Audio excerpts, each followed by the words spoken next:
Petrol की कीमत में 137 रुपए से जायद इजाफा करते हुए नई कीमत 458 रुपए 41 पैसे फी लीटर, जबकि डीजल की फी लीटर कीमत 184 रुपए 49 पैसे इजाफे के साथ 520 रुपए 35 पैसे तक जा पहुंची है। कौन से झटके हैं जो आवाम को दिए जाएंगे? कि हमें कौन देता है भीख, कौन देता है हमें भीख, और हम किन किन भिखियों पर और किन किन मांग के गुजारा कर रहे हैं। तो वक्त आते हैं कौमों पे। जो पेट्रोल की और डीजल की प्राइसेस बढ़ चुकी हैं, पाकिस्तान की आम आदमी को, आम आवाम को नाज़रीन दफन करके रख दिया गया है, मलिया मेट करके रख दिया गया है, बेड़ा गर्क हो गया पाकिस्तान की आम आवाम का। और यहां से एक आम शहरी नाज़रीन अगले कई दहाइयों तक सर नहीं उठा सकता। ये एक हकीकत है। कोई गवर्नमेंट, कोई अपोजिशन, कोई अशराफिया जो भी इसके ऊपर बातचीत करे नाज़रीन, बिल्कुल फ्रॉड कर रही है, वो झूठ बोल रही है, वो दगाबाजी कर रही है, वो धोखेबाजी कर रही है पाकिस्तानी आवाम के साथ। 450 रुपए लीटर पेट्रोल, 550 रुपए 520 रुपए लीटर डीजल। IMF से 100 रुपए की कमिटमेंट हुकूमत ने की थी, लेकिन नौकरी पक्की करने के चक्कर में काले अंग्रेजों ने 137 रुपए का इजाफा करके, और उसके बाद भी अवाम पर एहसान जता रहे। मैं अभी थोड़ी देर मुस्कुराता हूं। वो आबनाए हुर्मुज से 20 जहाज हमने निकलवा दिए। वो 20 जहाज किसके घर चले गए जरा पता तो चले। पेट्रोलियम मसनूआत के जहाज जो आ रहे थे यहां, उससे पहले ही यहां कीमत आपने बढ़ा करके माफिया को जो फवायद दिए थे, उसके बाद मजीद ये झक मारने की क्या जरूरत थी भाई? कौम को तो आप बता रहे थे कि हम अल्हम्दुलिल्लाह हर हालत में बेहतर हैं, कि देखो दुनिया लाइन में लगी हुई है, और ऐसा है। दुनिया पेट्रोल ढूंढ रही है और हमारे पास 20 जहाज रवाना हो चुके हैं एक्स्ट्रा, हमारी जरूरत के मुताबिक। लेकिन उसकी कीमतें आपने मतलब अपनी मर्जी से तय करनी है अगर, तो फिर ये 20 जहाज मंगवाने की क्या जरूरत थी? फिर हमें लाइन में लगा रहने देते। जुल्म किया, जुल्म है भाई, पाकिस्तान तबाह हो गया। बस ये पेट्रोल महंगा करके इन लोगों ने ना गरीब आवाम पे जुल्म है। डीजल डबल हो गया, किराया सवारी देते नहीं, जिसको बोलते हैं गरीब रोते, वो बोलते हम किधर जाए, फिर अभी हम बोलते हैं हम किधर जाए। हमने भी गाड़ी खड़ा करने और रास्ता कोई नहीं हमारे पास। यूएई ने हमसे पैसे वापस मांग लिए जी कि हमारा जो आपने इतने अरसे से रखा हुआ है अरबों डॉलर वो जरा वापस करें। हमारे पास 2-3 मुल्क हैं, सऊदी अरब है, कतर है, यूएई है या चीन है। चीन ने अपने 220 मिलियन डॉलर वापस मांग लिए हैं, यूएई ने अपने मांग लिए हैं। खुदा ना खास्ता अगर सऊदी अरब ने मांग लिए होते, अभी तक नहीं मांगे और अल्लाह ना करे वो मांगे, पाकिस्तान के बहुत बुरे हालात हो जाएंगे। लेकिन अगर मांग लिए तो क्या होगा? हम तो मांगे तांगे पे जी रहे हैं। इस वक्त यूएई के साथ हमारे जो सिफारती ताल्लुकात है वो शायद ये कहा जा सकता है कि निचली सतह पर है, क्योंकि हम जब ये बड़े हो रहे थे 90s में, 2000s में, हमने देखा है कि यूएई के साथ पाकिस्तान का बड़ा कोर्डियल रिलेशनशिप रहा है। यानी आज तो कहने को ये है कि इंडियंस बहुत सारे काम कर रहे हैं यूएई में, रोजगार के लिए आते हैं, बिजनेस कर रहे हैं। लेकिन एक टाइम ऐसा था जहां पे इंडियंस बहुत कम थे और पाकिस्तानी लीड लेते थे, क्योंकि पाकिस्तान के ताल्लुकात अच्छे थे, मजहब एक था, तो उस वजह से पाकिस्तानियों को बड़ा एडवांटेज था। वो एक और बात, एक अलग बहस है कि हमारे यहाँ वहाँ पे ज़्यादातर लोग जो हैं वो लेबर क्लास के हैं, या स्किल्ड लेबर है, या अनस्किल्ड लेबर है, या टैक्सी ड्राइवर्स हैं, और बहुत कम लोग ऐसे हैं जिन्होंने वहाँ जाके बाकायदा बिजनेस बनाए और एम्पायर्स बनाए और ग्रो किया है। इंडियंस इसमें अगर आप देखें तो जैसे कंस्ट्रक्शन एक बहुत बड़ा, दुबई के लिहाज से मैं बात कर रहा हूँ, एक बहुत बड़ा सेक्टर है वहाँ पे, तो उसमें आप देखेंगे इंडियंस आपको बहुत ज़्यादा नजर आएंगे। हाई नेटवर्थ क्लाइंट्स हैं, पाकिस्तानी बहुत कम है उनके मुकाबले में, तो इंडियंस की जॉब्स भी अच्छी हैं, हम काफ़ी पीछे रह गए। दिल पर बहुत भारी पत्थर रख करके और अवाम को पिछली बार 55 रुपए की बढ़ोतरी का तोहफा दिया था और कहा था कि अगर मेरे बस में होता तो मैं ये ना करता। ये वो हस्ती थी कि जो किसी एक वक्त में अपने कपड़े बेच करके अवाम के दुखों का दरमा करना चाहती थी। फर्क आज और उस वक्त में सिर्फ इतना है कि आज ये बरसरे रोजगार हैं, आज ये इस मुल्क के प्रधान हैं, और उस वक्त ये भी लुदुर लुदुर मारे मारे इधर से उधर घूम रहे थे।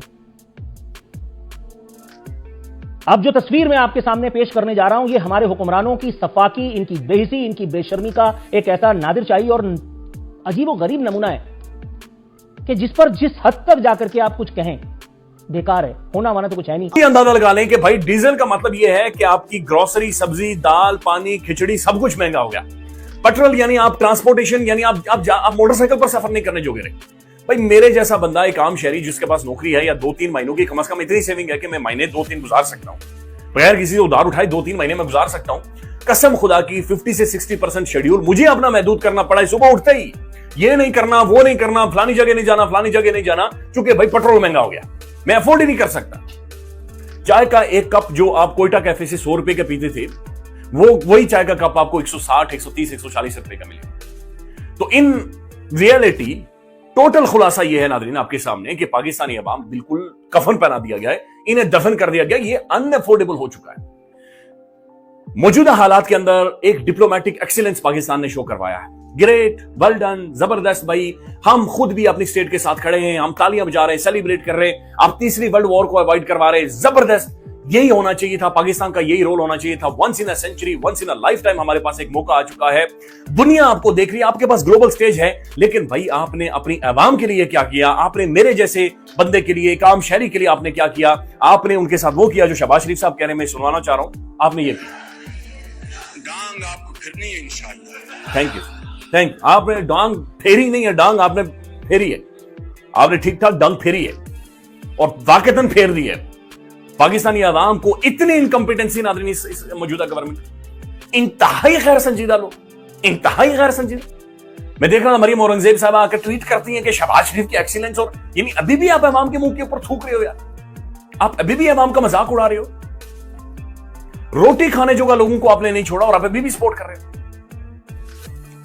एक समझ आता है नाज़रीन की जंग लगी हुई है, पेट्रोल प्राइसेस बढ़ी है, भाई ये इतनी नहीं बढ़ी दुनिया भर में जितनी आप लोगों ने बढ़ा दी। ये इस रीजन की मेरे ख्याल में पता नहीं दुनिया में सबसे ज्यादा इन्होंने ये प्राइसेस को एकदम ऊपर लेकर 140 रुपए कहां पर पेट्रोल बढ़ता है, कहां पर होता है ये? खौफनाक किस्म के क्राइसिस आते हैं, गवर्नमेंट सामने आती है, हुकूमतें सामने आती है, पॉलिसीज देती हैं, लोगों को एतमाद में लेती है, लेकिन वो तब करती है जब लेजिटिमेट रिजीम्स ऊपर बैठी हुई हो। जय हिंद दोस्तों, आप सभी का स्वागत है Pakistani media and Pakistani public reaction पे। पाकिस्तान में पेट्रोल का, गैस का, हर चीज का दाम बढ़ चुका है और ये सिर्फ और सिर्फ ये इसलिए हुआ है क्योंकि पाकिस्तान कभी भी किसी भी देश से वफादारी नहीं किया है। इनके खून में ही नफरत भरा हुआ है। ये लोग सिर्फ और सिर्फ इंडिया को ताना दे सकते हैं और कुछ नहीं कर सकता। ये लोग कभी भी किसी का सगा नहीं है। अफगानिस्तान हो, ईरान हो, कतर हो, किसी का भी, दुबई हो, किसी का भी सगा नहीं है। इसीलिए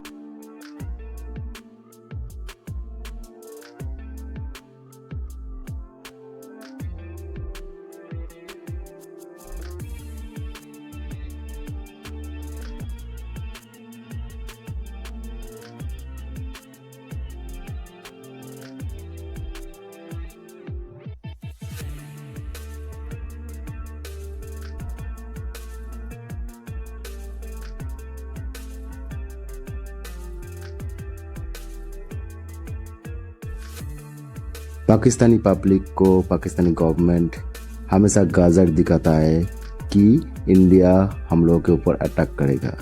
इसीलिए डिफेंस बजट पे हमेशा बढ़ोतरी होता रहा है और इनके जो जनरल है आसिर मुनी, वो अपनी कोठियाँ खरीदता है दुबई में, हर जगह पे, ठीक है। तो इसीलिए पाकिस्तान के ऊपर कोई भी डेवलपमेंट हुआ नहीं है और कोई भी फ्यूचर प्लान है ही नहीं। इसलिए आज इस वक्त पाकिस्तान का हालत इतना खराब हो चुका है दोस्तों। तो दोस्तों ये वीडियो आप लोगों को कैसा लगा और पाकिस्तान का आगे जाके क्या हाल होगा कमेंट बॉक्स में जरूर बताइएगा। मिलते हैं नेक्स्ट वीडियो पे, तब तक के लिए खुश रहिए, मुस्कुराते रहिए। जय हिंद दोस्तों।